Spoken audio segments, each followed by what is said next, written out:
Well, for more on this, we're joined now by Robert Passon. He's at the US Military Academy of West Point, but is speaking to us today in a personal capacity. NATO is saying then that China is effectively aiding and abetting Russia's war in Ukraine. How exactly are they saying that Beijing is doing that, and what's the reaction been to those accusations? Well, of course, there's many ways in which China has aided Russia's war effort over the last 2.5 years.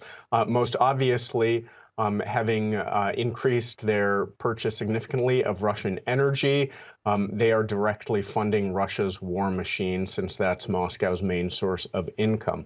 Furthermore, their banks and financial networks have essentially served as a vital link to connect the sanctioned Russian banks to the outside international financial system.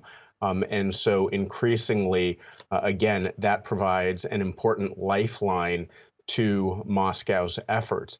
Finally, and certainly most significantly, with regards to the statement from NATO in the recent summit, we know for a fact that China is providing significant exports to Russia that are being used in Russian weapons and other military technologies.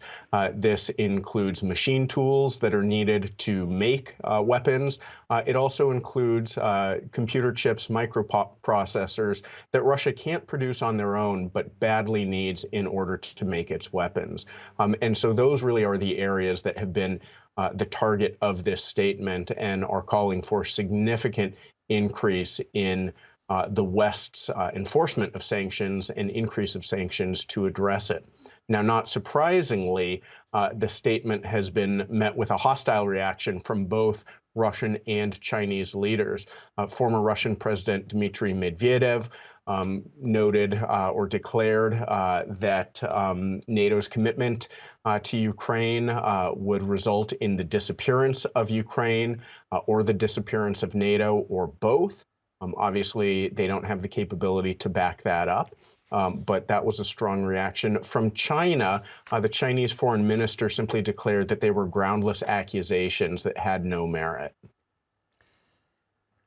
So all in all then, Robert, how effective and how strong is NATO looking after this latest summit?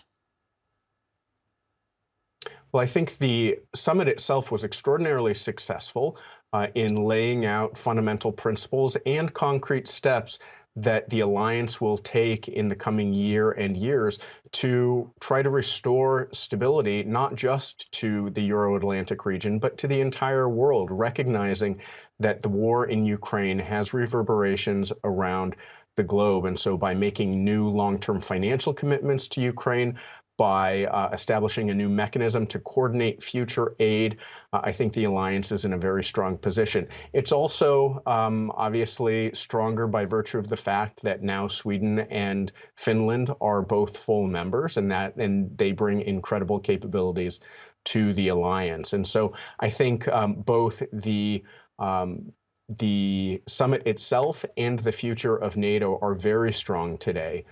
If the allies continue that commitment and stay focused on the incredible threat that Russian aggression poses.